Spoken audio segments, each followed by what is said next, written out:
রিজওয়ানা হাসান চেনেন না? উনি বলেছে যে বাংলাদেশে যারা ইসলামপন্থী জামাত ইসলাম সহ যারা ইসলামী দল এদেরকে আমরা ক্ষমতায় যেতে দেইনি, মেইন স্ট্রিমে আমরা যেতে দেইনি, তাদেরকে ঠেকিয়ে দিয়েছি, তাদের বিজয় রোধ করে দিয়েছি। তার কথার দ্বারাই বোঝা যায় গত নির্বাচনে ইসলামপন্থীদের ইঞ্জিনিয়ারিং করে পরিকল্পিতভাবে ঠেকাইয়া দেওয়া হয়েছে। আজকে জাতির কাছে সেটা প্রকাশ হয়ে গেছে। আমার মনে বলে রিজওয়ানা হাসান সহ যারা যারা এর সঙ্গে জড়িত, 24-এর অভ্যুত্থানের পরে যারা গাদ্দারি করে ইসলামের জোয়ারকে বন্ধ করে দিতে ষড়যন্ত্র করলো, এদের গ্রেপ্তার করে জবাবদিহিতার আওতায় আনা দরকার।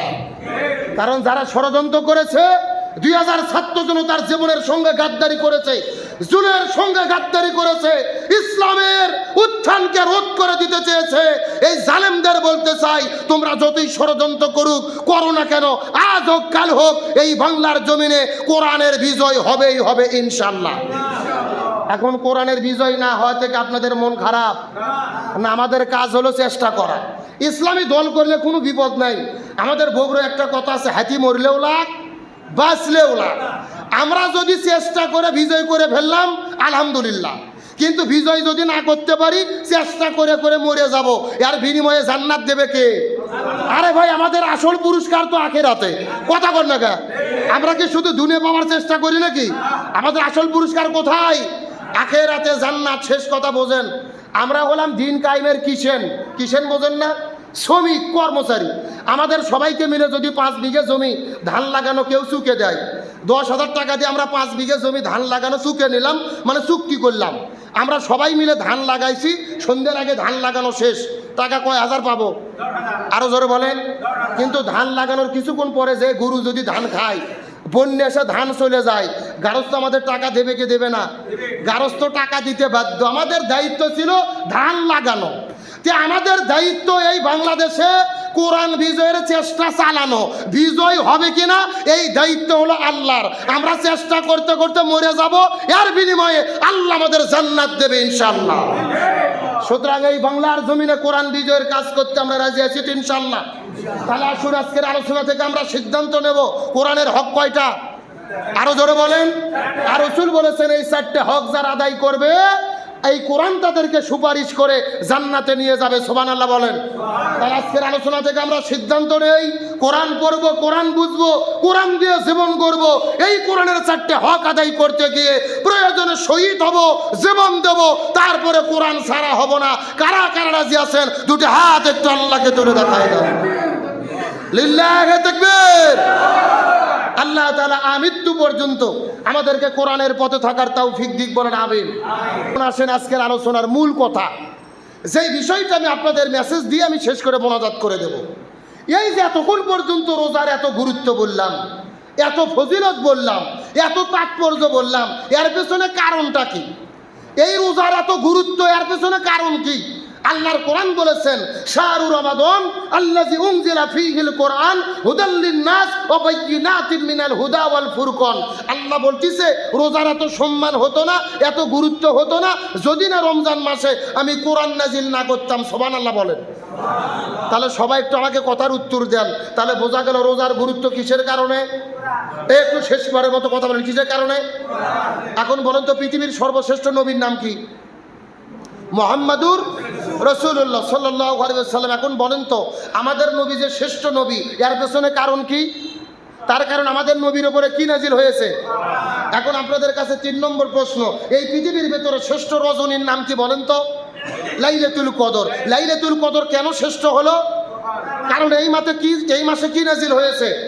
তার মানে বোঝা গেল রমজান মাসের গুরুত্ব, লাইলাতুল কদরের গুরুত্ব, আমার নবীর সম্মান, সবকিছুর পিছনে একটা জিনিস জড়িত। সেই জিনিসের নাম কি? আরো জোরে বলেন। তার মানে বোঝা গেল গুরুত্ব আসলে নবীর না, গুরুত্ব রমজানের না, গুরুত্ব লাইলাতুল কদরের না। প্রকৃতপক্ষে গুরুত্ব এবং সম্মান পাবার দাবিদার হলো কোরআন। এখন আপনি 60 বছর ধরে রোজা রাখেন কিন্তু কোরআনকে সম্মান করেন না, তাহলে কি হবে? আপনাদের এই গ্রামের নাম কি? শিলকৌর গ্রামের 200 জন বরযাত্রী বর বিয়ে খাইতে গেছেন। বর কয়টা? কথা বলেন, কয়টা বর? এখন আপনারা বিয়ের বাড়ি যাওয়ার পরে মেয়ের বাপ আপনাদের মুরগি রোজ দেশে, বিরিয়ানি দেশে, ইচ্ছা মতো খাওয়াইছে, গোস্ত ভুনো। কিন্তু বড় ইচ্ছা মতো পিটাইয়া গাছের সাথে বেঁধে রাখছে। আপনারা সম্মানিত না অপমানিত?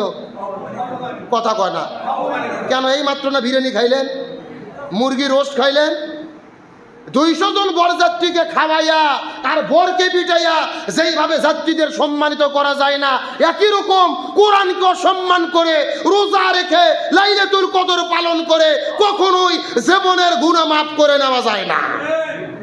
তার মানে বোঝা গেল আমরা যদি সব কিছু মাপ পেতে চাই কাকে সম্মান করব? এখন প্রশ্ন, কোরআনকে কেমনে সম্মান করব? কোরআনকে সম্মান করতে গেলে কোরআনের 4টে হক আদায় করতে হবে। সবাই বলেন কয়টা? একটু কথা বলেন কয়টা?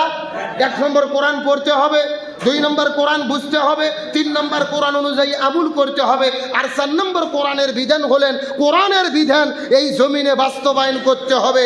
জোরে বলেন আল্লাহু আকবার। আমাদের নবী যতদিন কোরআন পড়েছে নবীর কোনো বিপদ ছিল না, নবী কোরআন বুঝেছে নবীর কোনো বিপদ ছিল না, নবী কোরআন অনুযায়ী আমল করেছে নবীর কোনো বিপদ ছিল না। যখনই নবী বলেছেন জমিন যার আইন চলবে তার, আল কোরআনের আইন চাই, সৎ লোকের শাসন চাই, তখনই আমাদের নবীজিকে জেলে বন্দি করেছে, উহুদের ময়দানে দান্দান মোবারক শহীদ করেছে, তায়েফের ময়দানে রক্ত ঝরিয়েছে। 1 নয় 2 নয়, আমাদের নবীজিকে 27 বার হত্যার টার্গেটের শিকার করা হয়েছে। জোরে বলেন ঠিক? তার মানে বোঝা গেল কোরআন পড়লে বিপদ হয় না, কোরআন বুঝলে বিপদ হয় না, কোরআন নিজে মানলে বিপদ হয় না, কিন্তু কোরআন কায়েমের আন্দোলন করতে গেলে বিপদ।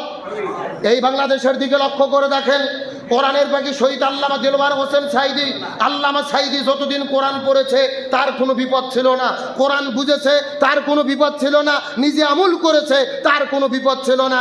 যখন আল্লামা সাইদি বলেছেন জমিন যার আইন চলবে তার, এই কোরআন শুধু বুঝলে হবে না, কোরআন দিয়ে বাংলাদেশের পার্লামেন্ট চালাতে হবে, তখন আল্লামা সাইদিকে জেলে বন্দি করে সেখান থেকে হসপিটালে ভর্তি করে ইঞ্জেকশনের সিরিজে বিষ ঢুকাইয়া পরিকল্পিতভাবে তাকে হত্যা করা হয়েছে। তার মানে বোঝা গেল কোরআন পড়লে বিপদ নাই, কোরআন বুঝলে বিপদ নাই, কোরআন নিজে মানলে বিপদ নাই। কোরআন জমিনে কায়েম করতে গেলে বিপদ আছে না নাই? এই বাংলাদেশেও বর্তমানে বহু দল আছে, ওই দলই বিপদের মধ্যে পড়ছে যারা বাংলাদেশে কোরআন কায়েমের আন্দোলন করেছে। কথা বলে না কেন? এইবার বাংলাদেশে কোরআন বিজয় হয়ে যেত, পার্লামেন্টে কোরআন যেত, কোরআন দিয়ে বাংলাদেশ চলতো, কিন্তু ষড়যন্ত্র করে কোরআনের বিজয়কে এই বাংলাদেশে ঠেকিয়ে দেওয়া হয়েছে। তার